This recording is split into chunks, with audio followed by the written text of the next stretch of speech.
Hi friends, నేను మీ Shalom. Welcome back to Shalom Telugu kitchen.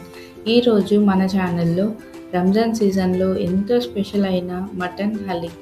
హైదరాబాద్లో ఎక్కడ చూసినా మటన్ హలీం, చికెన్ హలీం బోర్డులే కనిపిస్తాయండి. కొంచెం లెంతీ ప్రాసెస్ అయినా ఇంట్లో ఇలా ఒక్కసారి ట్రై చేశారంటే ఇంకెప్పుడు బయట తినరు, ఇంట్లోనే చేసుకుంటారు. అంత టేస్టీగా ఉంటుంది. ఇది చాలా ప్రోటీన్ రిచ్ ఫుడ్ అండి. ఇంట్లో ఒక్కసారి ట్రై చేశారంటే చాలా హెల్తీగా మరియు టేస్టీగా ఉంటుంది. మరి ఇంత టేస్టీ హలీం ఇంట్లోనే చేయాలంటే వీడియోని ఎక్కడ స్కిప్ చేయకుండా చివరి వరకు చూడండి. సో ముందుగా ఒక బౌల్లోకి 2 టీ స్పూన్స్ బర్సీ రవ్వ, 1 టీ స్పూన్ మినపప్పు, 1 టీ స్పూన్ కందిపప్పు, 1 టీ స్పూన్ ఓట్స్. మీరు ఈ ప్లేస్లో రైస్ అయినా తీసుకోవచ్చు. 1 టీ స్పూన్ శనగపప్పు, 5 జీడిపప్పులు, 5 బాదం పప్పులు వేసి కొంచెం వాటర్ పోసుకొని ఒక 1 అవర్ అయినా నానబెట్టుకోవాలి. ఈలోపు మనం ఫ్రైడ్ ఆనియన్స్ రెడీ చేసుకుందాం. నేను ఇక్కడ ఎయిర్ ఫ్రైయర్లో చేస్తున్నాను. కట్ చేసుకున్న ఆనియన్స్లో కొంచెం ఆయిల్ వేసి బాగా కలిపి ఎయిర్ ఫ్రైయర్లో 150 డిగ్రీస్లో పెట్టి 10 మినిట్స్కి ఒకసారి కలుపుతూ ఉంటే పర్ఫెక్ట్గా ఇలా రెడీ అయిపోతాయి. ఇంకా మనం మసాలా రెడీ చేసి పెట్టుకుందాం. చిన్న దాల్చిన చెక్క, 4 లవంగాలు, 1/2 టేబుల్ స్పూన్ మిరియాలు, 1 టీ స్పూన్ షాజీరా, 1/2 టీ స్పూన్ సోంపు, 4-5 ఇలాచీ తీసుకుందాం. ఇంకా మెయిన్ ప్రాసెస్లోకి వెళ్ళిపోదాం. స్టవ్ ఆన్ చేసి కుక్కర్ పెట్టుకొని మనం ముందుగా నానబెట్టుకున్న పప్పులన్నీ వేసి కొంచెం వాటర్ వేసి సాల్ట్ వేసుకొని కుక్కర్ మూత పెట్టి స్టవ్ పైన పెట్టి 4-5 విజిల్ రానిచ్చామంటే మెత్తగా ఉడికిపోతుంది. నేను కొంచెం చల్లారాక మిక్సీకి వేసుకుంటాను.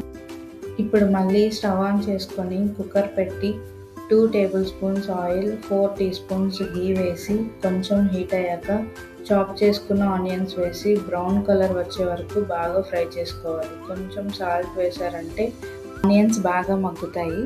ఇవి లైట్ బ్రౌన్ కలర్ వచ్చే వరకు బాగా ఫ్రై చేసుకోవాలి. ఇలా బాగా బ్రౌన్ కలర్ వచ్చే వరకు ఫ్రై చేసుకున్న తర్వాత 2 టీ స్పూన్స్ అల్లం వెల్లుల్లి పేస్ట్ వేసి పచ్చివాసన పోయే వరకు బాగా ఫ్రై చేసుకోవాలి.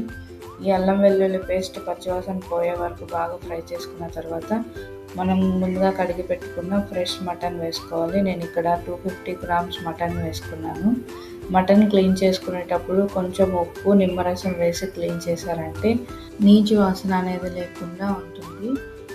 ఇలా బాగా మటన్ని ఫ్రై చేసుకున్న తర్వాత ఇందులోకి 1 టీ స్పూన్ కారం, 1 teaspoon salt, 1 teaspoon పసుపు వేసి బాగా ఫ్రై చేసుకోండి. ఇలా బాగా ఫ్రై చేసుకున్న తర్వాత ఇందులోకి 4 పచ్చిమిర్చి, కొంచెం కొత్తిమీర, పుదీనా వేసి బాగా కలిపి కొంచెం వేగాక మనం ముందుగా తీసి పెట్టుకున్న మసాలాలు వేసి బాగా కలిపి వాటర్ పోసుకొని సాల్ట్ అడ్జస్ట్ చేసుకొని కుక్కర్ మూత పెట్టి ఒక 6 నుండి 7 విజిల్స్ రానివ్వాలి. అలా 6 నుండి 7 విజిల్స్ రానిస్తే ముక్క బాగా మెత్తగా ఉడుకుతుంది. సో మనం స్మాష్ చేయడానికి ఈజీగా ఉంటుంది. ఇలా 6-7 విజిల్స్ వచ్చిన తర్వాత స్టవ్ ఆపేసి కుక్కర్ని కొంచెం చల్లారనిచ్చి మూత తీసి చూసారా మటన్ ఎంత పర్ఫెక్ట్గా ఉడికిపోయిందో.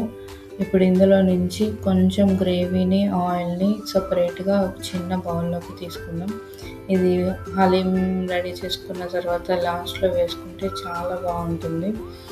మటన్ని మెత్తగా బాగా స్మాష్ చేసుకొని స్టవ్ పైన పెట్టుకొని ఇందులోకి మనం ముందుగా రెడీ చేసుకున్న పేస్ట్ వేసి బాగా పప్పుగుత్తితో బాగా స్మాష్ చేయాలి.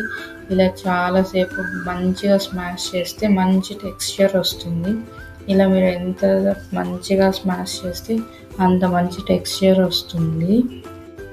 ఇంకా మీ ఓపిక అండి, మీరు ఎంతసేపు చేయగలిగితే అంత మంచిగా వస్తుంది. నేను ఇంకా కొంచెం సేపే చేయగలిగాను, అంతే అండి. ఎంతో పర్ఫెక్ట్గా వచ్చేసింది. ఇప్పుడు మనం గార్నిష్ కోసం స్టవ్ పైన తవా పెట్టుకొని కొన్ని జీడిపప్పు, కొన్ని బాదం పప్పు, గీ వేసి మంచిగా ఫ్రై చేసుకున్నాం.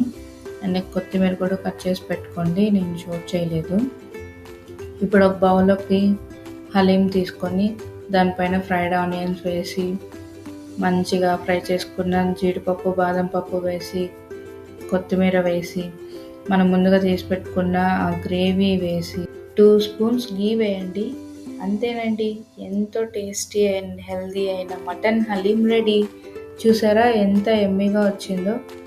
మీకు ఈ రెసిపీ నచ్చినట్లయితే లైక్ చేయండి, కామెంట్ చేయండి. మరిన్ని టేస్టీ అండ్ హెల్తీ రెసిపీస్ కోసం షాలోమ్ తెలుగు కిచెన్ ఛానల్ను సబ్స్క్రైబ్ చేసుకోండి. Thank you for watching.